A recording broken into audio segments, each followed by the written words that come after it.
Olá, queridos, tudo bem? Como vocês estão? Eu espero que vocês estejam muito bem. Hoje a prof está aqui para fazer uma revisão, uma última revisão para a prova do Enem. Nós vamos falar um pouquinho sobre globalização, como ela cai na prova do Enem. Esse tema, ele é bastante complexo, ele é bastante abrangente, e ele também é recorrente nas provas do Enem, tá? Assim como as questões da geografia física, que também tem aparecido, assim, em número bem expressivo de questões, onde eu preciso dar uma atenção a alguns conceitos que precisam ser entendidos para serem respondidas as questões. Outro assunto bastante recorrente é o processo de globalização. Então, nós vamos falar um pouquinho sobre a globalização e como ela aparece nas questões do Enem. Então, o que é globalização? Em primeiro lugar, a gente precisa entender esse processo. Como eu falei, não é um processo simples, é um processo bastante complexo. Mas globalização, ele consiste na interdependência dos países, a interdependência econômica dos países. O termo globalização, ele surgiu na década de 80, quando alguns pesquisadores, cientistas econômicos, perceberam que os países estavam bastante interligados economicamente, que as suas economias estavam interligadas. E a partir dali foi sendo utilizado essa expressão, esse termo, para designar mesmo essa interdependência econômica entre as nações. Mas o processo de globalização, ele é um processo bastante antigo, tá? Ele é um processo, algo que começou a ocorrer lá no século XV, com as grandes navegações. Quando os europeus começaram a navegar e a conquistar novas terras, eles começaram a ter essa inter-relação, essa interdependência com os demais países, com as demais nações. Então, foi o início do processo de globalização, que, claro, que gradualmente, foi se espalhando por todos os continentes, foi aumentando o grau de interdependência, e até chegar, nos dias que nós estamos hoje. Mas esse processo, essa interdependência que nós temos hoje, ela começou a se intensificar a partir da década de 70, 80, quando a tecnologia começou a aumentar. A partir da década de 50, quando nós entramos num período denominado de Guerra Fria, onde Estados Unidos e a União Soviética disputavam o poder, a hegemonia, eles disputavam construindo tecnologia, e essa tecnologia que estava sendo construída, ajudou no desenvolvimento das telecomunicações e dos meios de transporte, que se tornaram muito mais eficientes, onde tornaram um mundo mais globalizado, mais interdependente, em todos os sentidos, não somente no sentido econômico. Então, a gente normalmente coloca que a partir dos anos 80, o processo de globalização, ele se intensificou, a interdependência entre as nações se intensificou. Como que aparece globalização nas questões do Enem? Então, no ano passado, nós tivemos uma questão relacionada às indústrias transnacionais. As indústrias transnacionais, as multinacionais, elas são um exemplo, assim, típico do processo de globalização. Típico, Elas têm as características, né, do processo de globalização, assim, perfeitamente. O que é uma multinacional? O que é uma transnacional? É uma empresa que surgiu num determinado país e se solidificou naquele país. O seu produto cresceu, o seu produto se tornou reconhecido e respeitado naquele país, e ela resolveu expandir a sua indústria para outros países, montar filiais em outros países. E aí acaba surgindo as multinacionais, tá? As transnacionais.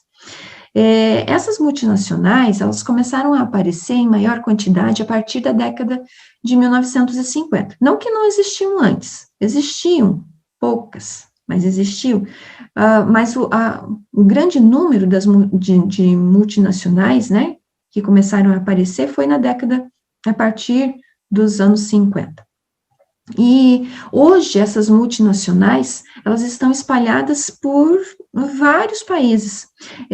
Às vezes uma única empresa, ela tem filiais em vários países, e cada filial produz uma parte do produto, né? Isso acontece muito com as indústrias eletroeletrônicas, né?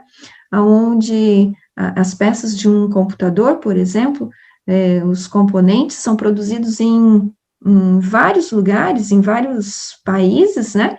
E depois ele é montado em um determinado do país, onde o produto sai pronto.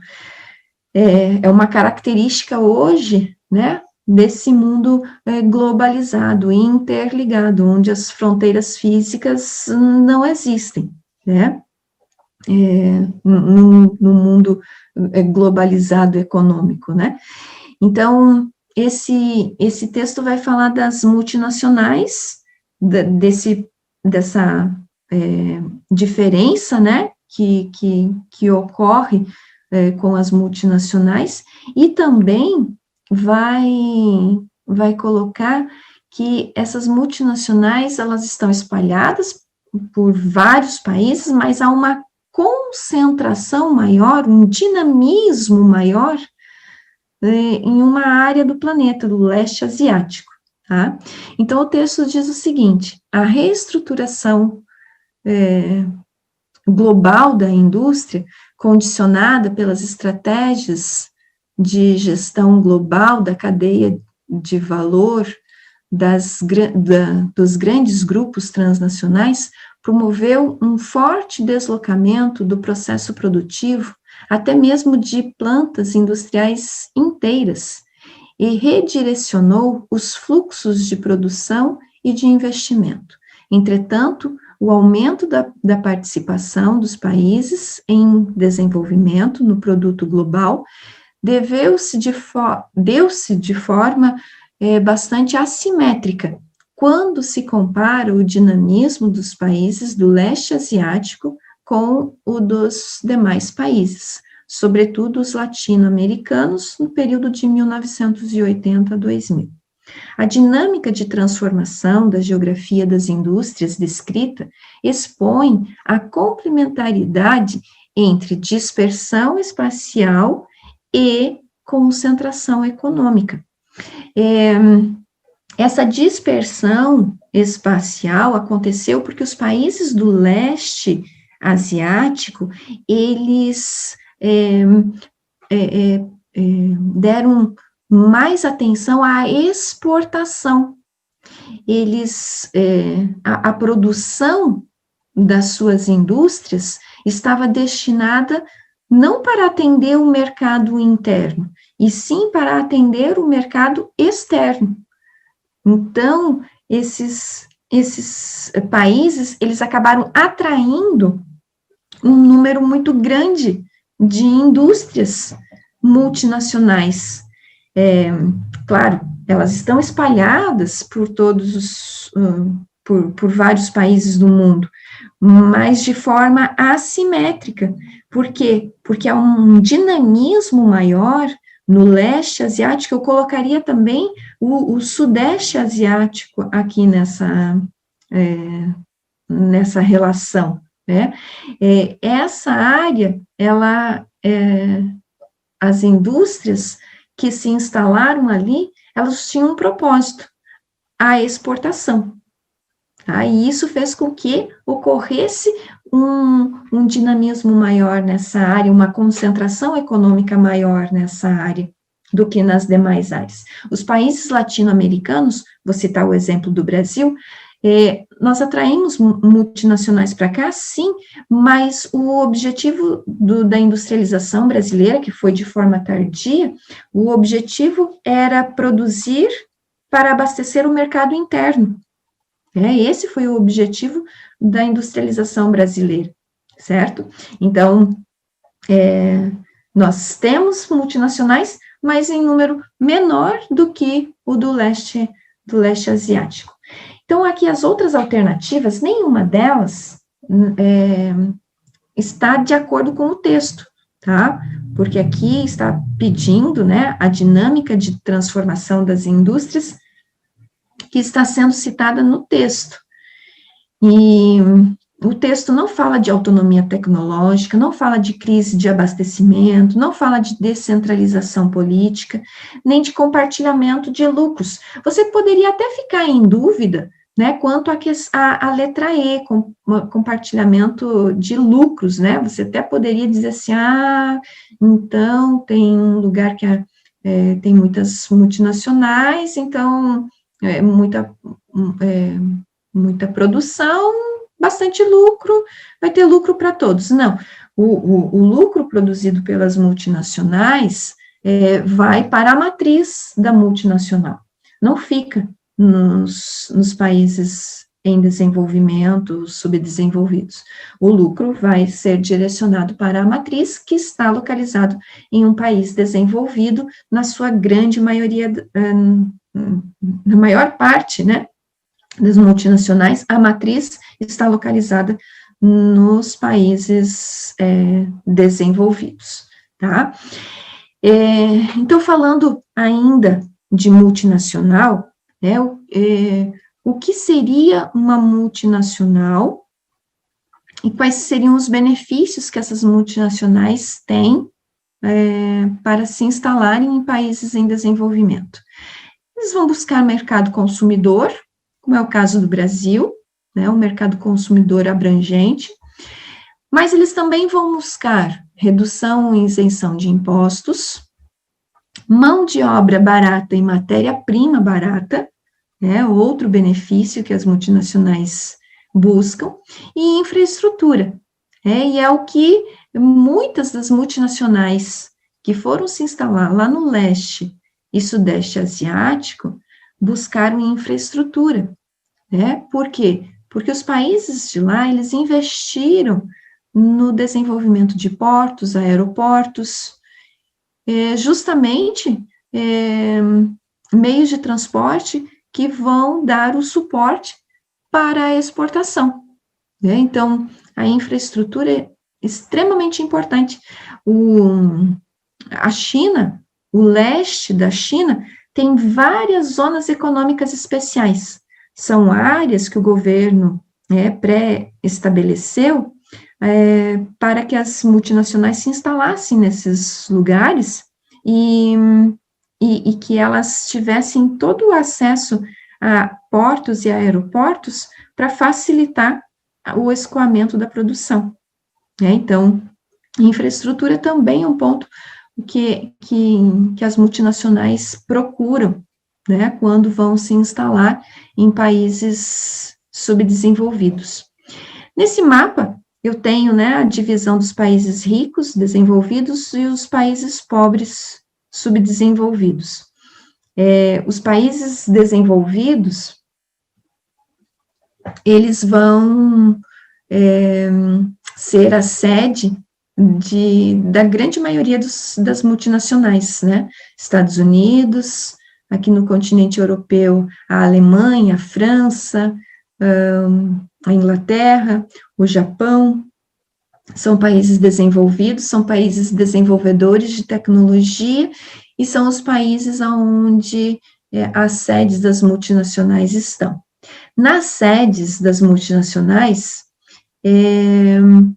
está concentrado a criação do produto. É ali na sede, na matriz, que o produto vai ser criado, porque é ali que está a tecnologia. E depois ele vai ser direcionado para a produção em um dos países subdesenvolvidos, onde as multinacionais têm o seu sistema de produção, tá?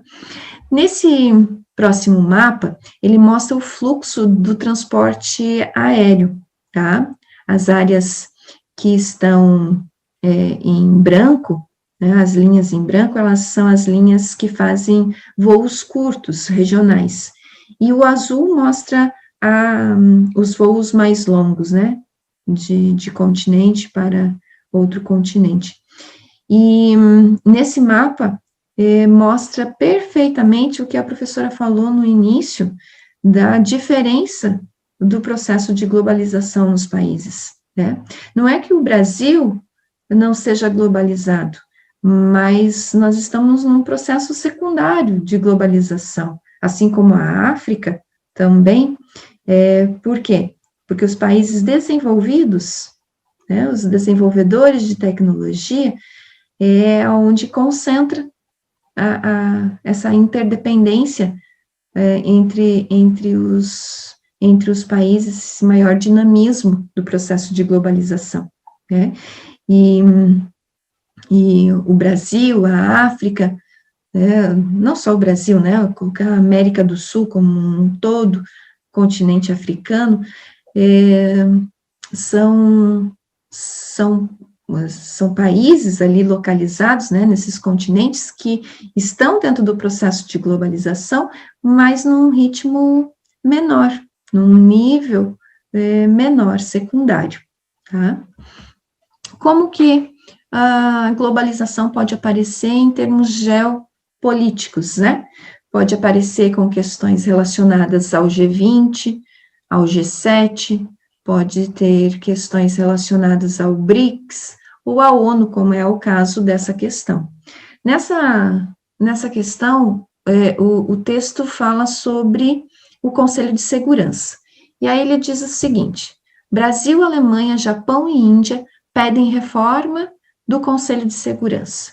Os representantes do G4, Brasil, Alemanha, Índia e Japão, reiteraram em setembro de 2018 a defesa pela ampliação do Conselho de Segurança das Organizações das Nações Unidas, da ONU, durante reunião em Nova York, nos Estados Unidos. Em declaração conjunta de 10 itens, os chanceleres destacaram que o órgão, no formato em que está, com apenas 5 membros permanentes e 10 rotativos, não reflete o século XXI.